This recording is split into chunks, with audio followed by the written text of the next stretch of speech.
Olá, queridos alunos do 7º ano, que alegria estar aqui contigo. Eu sou a professora Elisângela. Nesta aula vamos falar sobre o reino fungi. Mas antes eu quero saber como que você está? Você está bem? Você e a tua família, todos com saúde? Espero que sim. Eu estou bem, graças a Deus. Muito feliz de estar aqui com você. Quero te perguntar uma coisa. Como que está aí o ambiente da tua casa? Está confortável para você estudar? Luminosidade? Como que está a circulação de ar? Abriu as janelas? Sentadinho? Apoiado aí numa mesa? Ah, uma outra pergunta que eu quero fazer. E o caderno? Está aí com você? Não dá para estudar sem um caderno, né? É necessário um caderno e um lápis ali, uma caneta para fazermos as anotações. Bora lá então para a nossa aula? Reino fungi. Vamos então estar atento aos objetivos desta aula. Temos 2 objetivos, olha aqui, trago aqui para você, né, a animação já de alguns dos representantes deste reino, que são os fungos. E quais são os objetivos? Bem, conhecer as características gerais dos fungos, né? São eles aí os representantes deste reino, então nós vamos conhecer as suas características gerais. Também vamos compreender, nesta aula a gente vai compreender a importância dos fungos para o ambiente. Isso mesmo, os fungos trazem um grande benefício ecológico. Bora lá então? Trago essa imagem aqui, professora, mas essa imagem ela é muito, parece que ela é conhecida, ela é meio familiar. Você assistiu já alguma vez os Smurfs, os bonequinhos azuis? Eu sou apaixonada pelos Smurfs e todas as vezes que a gente dá uma olhadinha, que a gente vê esta imagem aqui, né, deste cogumelo, a gente já se recorda da casinha dos Smurfs. Muito bem. Então, vamos contemplar, vamos observar essa imagem aqui. Eu quero perguntar para você, né? Você já andou por algum lugar e você já viu algum cogumelo? Um cogumelo como este daqui. Será que todos os cogumelos, eu pergunto para você, será que todos eles são comestíveis? Será que dá para comer todos os cogumelos? O que você acha? Como este aqui? Você quer pensar um pouquinho? Quer perguntar lá para a mãe, para a tia, para a avó? Quer mandar um WhatsApp ali para os colegas da turma, para vocês já lançarem esse debate, essa discussão sobre os cogumelos, se são todos comestíveis? Tudo bem, eu vou dar um tempinho para você interagir aí, para você refletir e eu já volto para conversarmos. Estou te esperando aqui.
Voltei, gente linda! E aí? Pensou, refletiu, conversou com alguém? Conversou com a mãe? Mãe, vim aqui dar uma olhada nessa imagem, o que a senhora acha? Será que todos os cogumelos eles são comestíveis? Manda um WhatsApp ali para os colegas da turma? Então vamos refletir bem, né? Vamos conversar. Você já deve ter andado, né? Andado por aí nas suas caminhadas, nas suas brincadeiras, nas suas trilhas, indo lá para a casa da avó, voltando da casa da tia, você já deve ter observado, né, um cogumelo. E aí, eles são ou eles não são todos comestíveis? Nananina, não, de jeito nenhum, eles não são todos comestíveis. Existem aqueles que são próprios para alimentação, que são tratados, cultivados para isso, né? Mas esses que comumente a gente encontra em lugares assim, né, por aí, avulso, vamos dizer assim, não, nós temos que ter cuidado, porque muitos deles, eles são venenosos, isso mesmo, eles têm substâncias tóxicas que, além de fazer muito mal, pode levar aquele organismo que consuma ele a óbito. Então, não são todos que são comestíveis. Até porque tem muitos deles que causam doenças. Teremos uma aula a respeito das doenças que são transmitidas pelos fungos, ok? Vamos conhecer um pouquinho mais a respeito, né, destes organismos, os fungos. Hoje estamos falando do reino fungi. Opa, lembrei da última aula que era reino protista, né, representado pelos protozoários. Hoje é o reino fungi, representado então pelos fungos, né? Esses organismos, vou contar uma coisa para você. Antigamente os fungos, eles eram confundidos, eles eram até um pouco que classificados ali como plantas. Por conta do quê? Por conta de muitas características semelhantes que eles traziam ali com o reino vegetal primitivo, exatamente.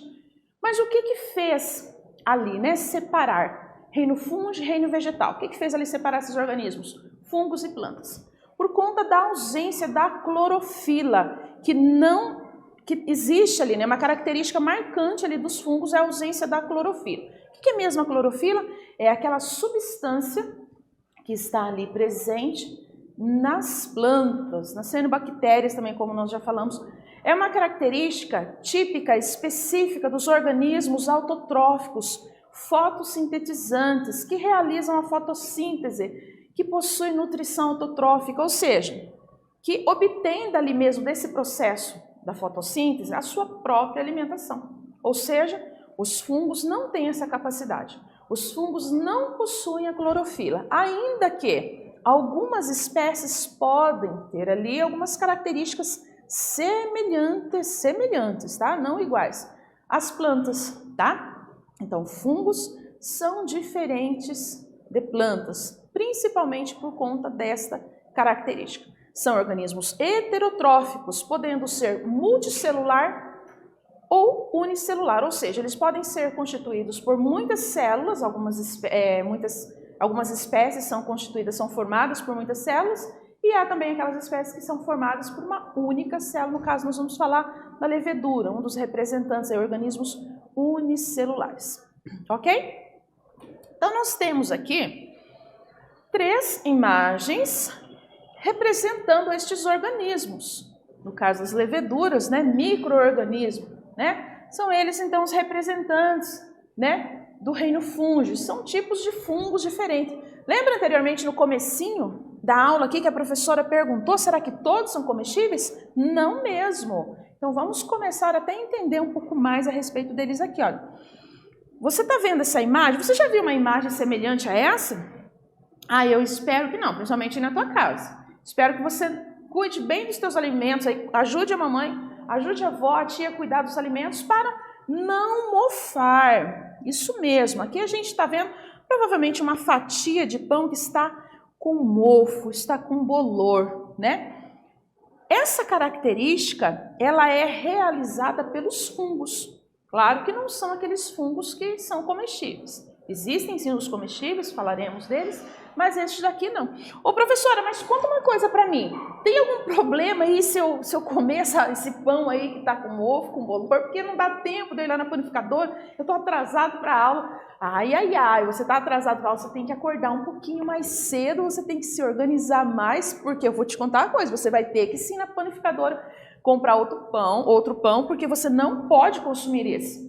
Por que você não pode consumir um alimento com bolor, com mofo? Porque senão vai te dar um problema gastrointestinal terrível. Você vai se sentir muito mal. Você vai ter dores de estômago. Então, nunca consumir um alimento embolorado que esteja com mofo. Combinado? Muito bem. Existem os cogumelos, que são comestíveis. Existem os cogumelos também, uma outra característica que eu vou contar para você, os alucinógenos. São alguns cogumelos que têm algumas substâncias que provocam algumas alterações no nosso cérebro, sabe? Dando uma modificada ali na visão, provocando algumas tonturas. Então, essa é uma característica dos alucinógenos. E o comestíveis? Quero perguntar uma coisa para você.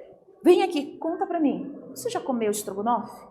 Champignon. Ah, champignon é um dos ingredientes que geralmente as mães, as tias, as vós adicionam ali no estrogonofe. Eu adoro estrogonofe. E você sabia que o champignon que é adicionado ali no estrogonofe, claro que são vários pratos que podem ser preparados ali com o champignon, inclusive até ensaladas, e que eu gosto muito dele no estrogonofe, né? Então eu quero trazer que é um prato muito comum, né? Então só para deixar claro para você que este fungo, e é um fungo, nossa professora, então eu como fungo? Sim, nós podemos comer. Existem estes que são próprios para a alimentação. Então esses aqui nós observamos.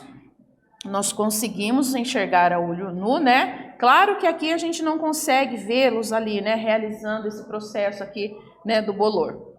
Já estes cogumelos nós conseguimos visualizá-los, né? Numa visão macroscópica. No entanto, confere aqui comigo, as leveduras, claro que é uma imagem microscópica. Por quê, professora? As leveduras são organismos unicelulares. Aqui nós temos organismos pluricelulares ou multicelulares. Mas as leveduras são organismos unicelulares. Se recorda de pluri, multi ou unicelular? Unicelular, constituído por uma única célula. É essa característica aqui que tem especificamente as leveduras. Professora, mas parece que está escrito embaixo, fermentação cólica. Conta para mim um pouquinho mais a respeito dessas leveduras. Já que são organismos microscópicos, eu conto sim.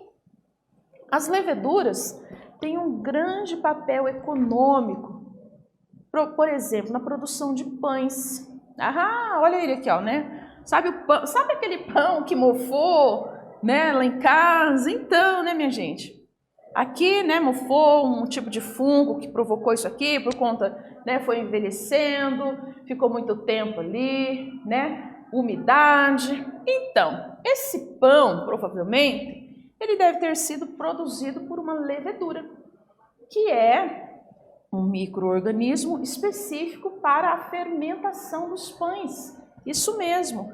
Também as leveduras, elas são responsáveis pela fermentação de algumas bebidas, vinhos e cervejas, que são bebidas que podem ser consumidas apenas por pessoas adultas, mais de 40, 50 anos. Não, brincadeira, somente por aqueles que são maiores de idade, né? Maior de 18 anos. Então, bebida alcoólica jamais ser consumida aí por menores, né? De 18 anos, somente acima de 18 anos. Claro, com toda moderação, com toda responsabilidade e equilíbrio. Nada de se empolgar no vinho e na cerveja, minha gente. Muito equilíbrio, principalmente para dirigir. Vai dirigir? Não beba jamais. Então, essas leveduras, elas são usadas nesse processo da fermentação, na quebra da molécula da glicose. Olha para ver que interessante. Então, as leveduras, elas quebram ali a molécula da glicose, é com LGL, glicose. E nessa quebra da molécula da glicose, ela vai liberar energia para ela mesma e também vai obter outros produtos. Quais, professora? O álcool, por exemplo, né, para a produção de vinhos e cerveja, e também vai obter o gás carbônico ali para que vai ocorrer, onde vai ocorrer ali a fermentação dos pães. Legal, né? Como pode um organismo tão pequeno, né, invisível a olho nu, ter um papel tão importante assim? Muito bem, minha gente. Mofos e bolores. Então, tem 3 imagens aqui feias, né? Vamos falar a verdade, né? Porque um alimento bolorado não é nada bonito, né? Então, aqui temos uma fruta, provavelmente uma laranja. Aqui nós temos outras imagens, representando aqui para nós os mofos e os bolores. Então, são fungos que aparecem e vão crescendo, né, em matéria orgânica. Os mofos também são chamados de bolores, tá? Então, são sinônimos aí, espécies de fungos que vão fazer o quê? Decompor, desenvolver a matéria orgânica. De que maneira? Ah, eu quero relembrar você. Você está se recordando dos organismos decompositores? Pensa aí. 1, 2, 3. Pensou? Lembra dos decompositores? Lá na cadeia alimentar. Então, a cadeia alimentar, ela inicia ali pelos organismos autotróficos, as plantas, e encerra por onde? Encerra nos decompositores. E essa decomposição aqui, ó, que a prof acabou de falar, né, que é um tipo de mofo, é realizada pelos fungos, juntamente com as donas bactérias. Se recordam da aula do reino monero, que é representado pelas bactérias? Elas, bactérias e fungos em associação, desenvolvem esse papel importantíssimo, um papel ecológico ali para o ecossistema, para o ambiente, transformando essa matéria orgânica, né? Onde será liberado ali o nitrogênio e também vai ser devolvido ali os nutrientes, os minerais, para que sim, então retome ali o ciclo, né? Fica aquele solo fértil e as plantas possam absorver todos esses nutrientes ali que são resultados, né, de um processo de decomposição, que é realizado então pelos fungos. Ok, minha gente? Os cogumelos, né? Olha que belezinha. A gente vê alguns tipos aqui. Esse aqui também recebe, popularmente, ele é chamado de orelha de pau. Então, a gente vê aqui alguns cogumelos, né? Que é o nome dado às frutificações, né, de alguns fungos, dos filos Basidiomycota e Ascomycota, que pertence ao reino fungi, tá? Possui corpo frutífero. Então, numa visão macroscópica, a gente consegue visualizar, então, estes fungos, estes cogumelos que a gente encontra eles aí nas matas, nas florestas comumente, certo? E as leveduras, como nós já falamos, né? Claro que aqui é uma visão microscópica, né? Organismos que são responsáveis, né, por realizar ali um grande benefício econômico. Possui duplo papel como organismo de importância industrial e organismo modelo, certo? Modelo por quê? Para pesquisa. Aí a importância, lembra daquela aula de microscopia e macroscopia? Microscopia, a importância então, né, dos microscópicos para a gente, então, estudar os cientistas, aqueles que estão se aperfeiçoando aqui no reino fungi, por exemplo, né, estudar então as doenças, no caso, estudar aqui os benefícios das leveduras, a ação delas, se tiver alguma alteração ali, né, no papel que elas desenvolvem, vai poder se estudar, né, então, elas são estudadas, elas são visualizadas, então, com um instrumento óptico. Como realiza a fermentação alcoólica são importantes na indústria alimentar e na produção do álcool industrial, o bioetanol, ok? Então, nós estamos falando aqui, neste caso, especificamente das leveduras e a sua grande importância, tá? Para o homem, também para todo ali o processo ali ecológico, né? Podemos dizer assim. Uma outra característica muito importante, minha gente, dos fungos, é que eles são organismos eucariontes. Você recorda dos tipos de célula procariótica e eucariótica?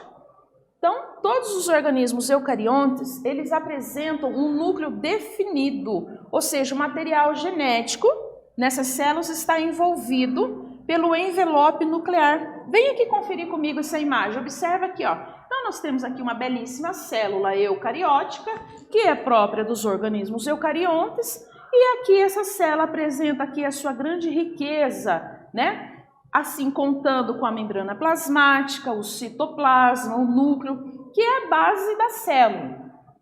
Todas as células possuem citoplasma e membrana plasmática. Claro que a célula procariótica não tem núcleo, tá? Mas tem citoplasma e membrana plasmática.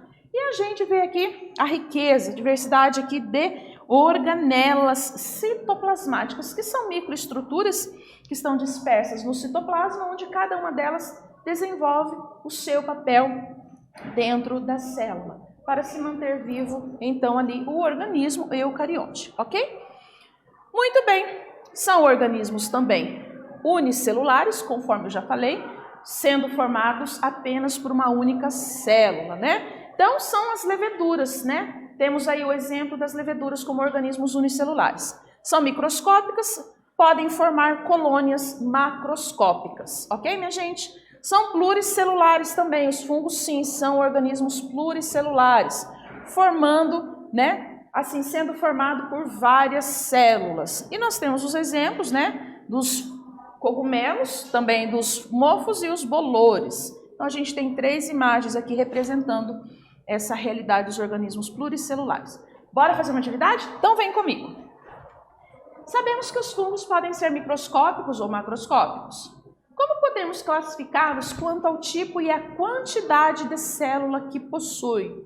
Tá fácil, né? Eu vou dar um tempinho para você registrar essa atividade no teu caderno e eu já retorno com você para darmos continuidade. Até daqui a pouco.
Voltei, minha gente. Bora lá então conferir a nossa atividade? Sabemos que os fungos são organismos microscópicos ou macroscópicos.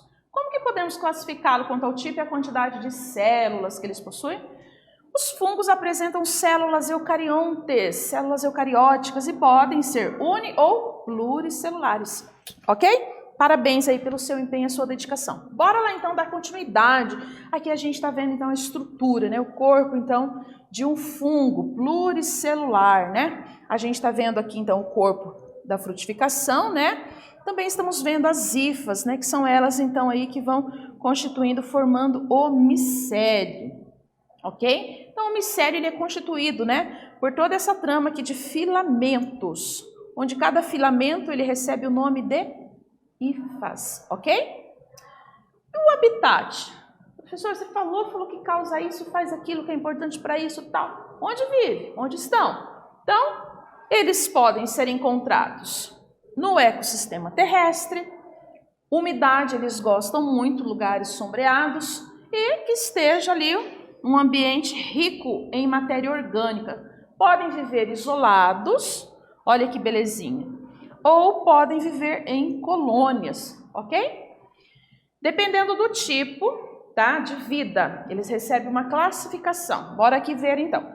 Vida livre, que são os saprófagos, né, que obtêm o alimento como? A partir da decomposição de organismos mortos. E os parasitas, que são aqueles que se alimentam de outros organismos vivos. E os mutualísticos, né, que realizam ali simbiose, que degradam a matéria do solo, absorvem esses materiais degradados e transferem às plantas. Então, eles ajudam as plantas a absorverem os nutrientes e favorecendo ali no crescimento. Então, a gente vê 3 imagens aqui. Professora, o que esse pé está fazendo aqui? Esse pé está fazendo aí nessa imagem? Porque aqui, né, nessa imagem do pé, lembra-nos que temos que cuidar muito da higiene dos nossos pés, principalmente também, né, da higiene do nosso corpo todo. Mas nos pés, ali entre os dedos, é um lugar que os fungos gostam de proliferar, por conta de ser um ambiente quente, o dia todo ali no tênis, no sapato, né?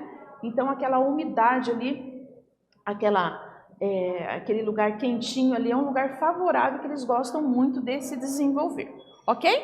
E a classificação também pode se dar de acordo com o formato do corpo. Então vamos aqui observar os quitridiomicetos, que são os filamentosos aquáticos, zigomicetos, que são os mofos que falamos tanto deles, né? O basidiomicetos, que são os cogumelos, e o ascomicetos, que são as leveduras, minha gente, ok? Vamos fazer mais uma atividade? O caderno está organizado? Então vem comigo conferir. De acordo com o tipo de vida dos fungos, os fungos podem ser classificados em livres, parasitas e mutualísticos. O que significa dizermos que um fungo é saprófago de acordo com essa classificação? Tchan, tchan, tchan, tchan. Vou dar um tempinho para você aí fazer essa atividade, eu já retorno. Estou te esperando aqui, até daqui a pouco.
Voltei, minha gente. Bora lá então?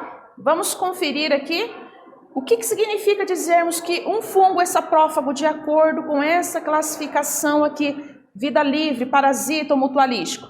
Os fungos saprófagos são aqueles responsáveis por grande parte da degradação da matéria orgânica, propiciando a reciclagem de nutrientes, juntamente com as bactérias. Eles compõem o grupo dos organismos decompositores. E o que vimos nesta aula, minha gente? Bora lá conferir. os representantes do reino fungi, as características celulares dos fungos, a classificação dos fungos de acordo com o habitat, tipo de vida e o formato de corpo. Eu espero que vocês tenham gostado da aula, espero que vocês tenham aproveitado muito, eu espero que você fique bem e eu vou ficar ansiosa aguardando você para a próxima aula. Até breve. Tchau, tchau.